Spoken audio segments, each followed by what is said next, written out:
The Indian Air Force is gearing up for a massive transformation, and the stakes could not be higher. With increasing threats from both China and Pakistan, the Indian Defence Ministry has finally greenlit the proposal to acquire 114 state-of-the-art foreign fighter jets under the much-anticipated 114 MRFA, or the Multi-Role Fighter Aircraft contract. The deal, valued at a staggering $20 billion, is being called the mother of all defense deals and is set to become one of the biggest defense acquisitions in India's entire history. Now, the competition could not be fiercer. The world's leading fifth-generation fighter jets, including Russia's Su-57 Felon and America's F-35 Lightning, may now officially enter the race alongside proven 4.5-generation aircraft, including the Rafale, Eurofighter and Gripen, who have all been eager to bag this once-in-a-lifetime mega defense deal. Now, a report on the capability enhancement of the IAF has been submitted to Defense Minister Rajnath Singh by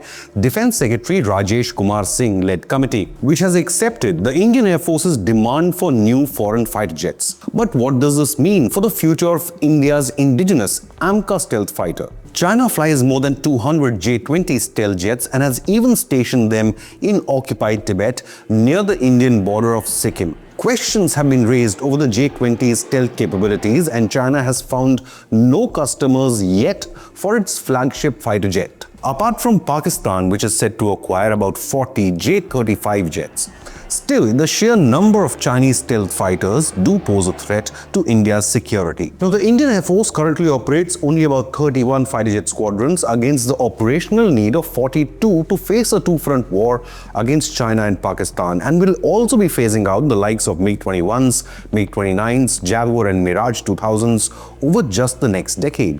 The need to buy advanced fighter jets is now more urgent than ever before. So India is now pushing ahead, and the 114 MRFA may see both Russian Su-57s and Lockheed Martin's F-35 enter the race officially after Trump offered the jet openly during a recent meeting with Prime Minister Modi. Meanwhile, Alexander Mikheyev, who's the Director General of Russia's Robonex, has proposed, quote, "The all-round development of cooperation on the Su-57E project.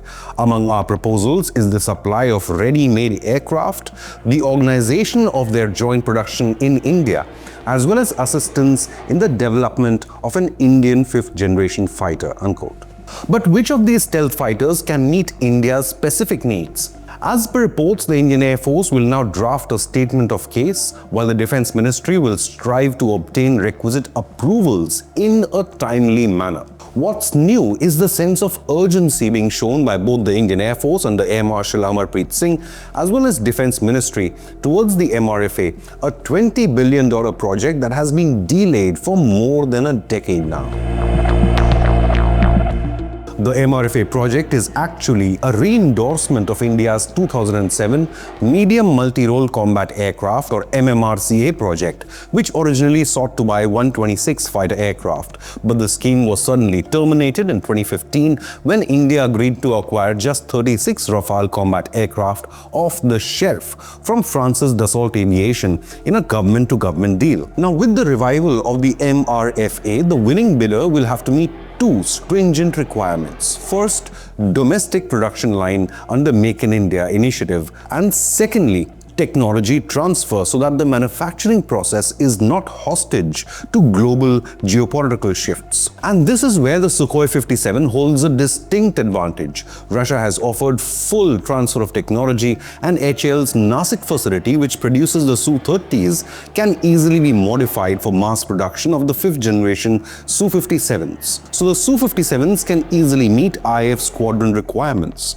Undoubtedly, it is among the best Russian jets currently flying and would be superior to any Chinese or Pakistani fighters, but it's not as stealthy as the F-35. Now, while it is highly doubtful whether Lockheed Martin would also offer full transfer of technology, F-35 is unquestionably the world's leading stealth fighter jet. US military flies 650 of these jets with plans for 1,800 more in just the next few years. 14 countries either operate these jets or have placed orders for them, including Israel, the United Kingdom, Italy, Japan, Australia, Denmark, Norway, and South Korea. In fact, Israeli F-35s have carried out numerous stealth operations successfully over Iran, Syria, Lebanon, and Gaza. The best option for India would be go for a limited number of F-35s in a government-to-government deal just like the Rafale, while manufacturing Russia's Su-57 in numbers. But who else is in the race? Dassault Rafale from France. Already operational with the Indian Air Force, Rafale has logistical and operational benefits.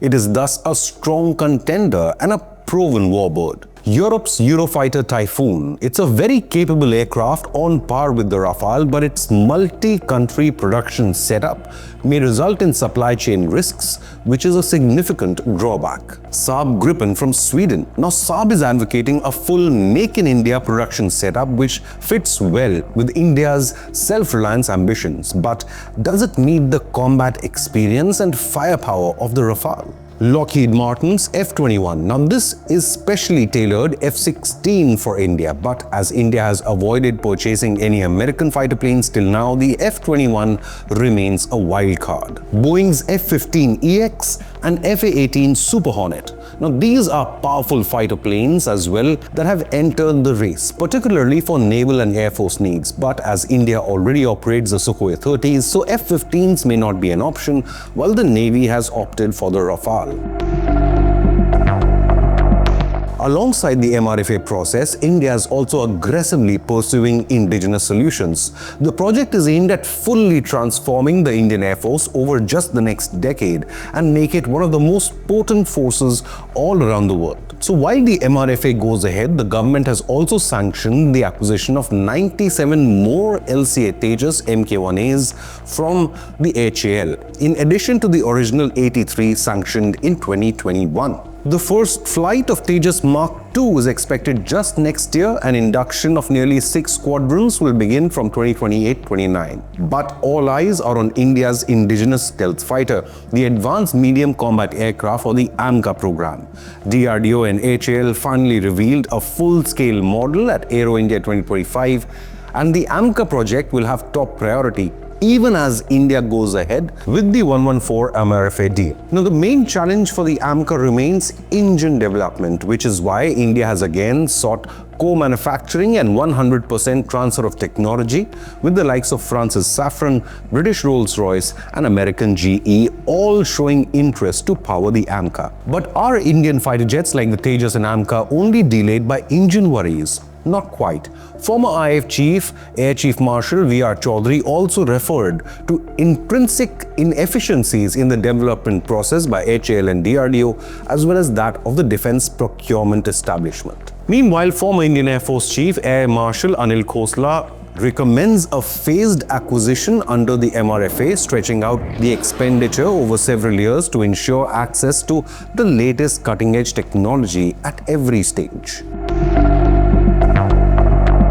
Now, China is quickly modernizing its air force and even unveiled the so-called 6th generation fighter prototype, though it is not clear when it will be ready to be inducted. Nevertheless, it is a watershed moment for India's defense strategy. The Indian Air Force now has to walk a tightrope between immediate operational preparedness and long-term self-sufficiency under the Atmanirbhar Bharat initiative. So while the drive for indigenous manufacturing is to be lauded, India just cannot afford to be left behind technologically and needs the best stealth fighters in its arsenal. The clock is ticking for one of India's largest defense contract in history. So which fighter jet should India purchase? Leave a comment with your opinion, hit the like button and subscribe to Inconnect News.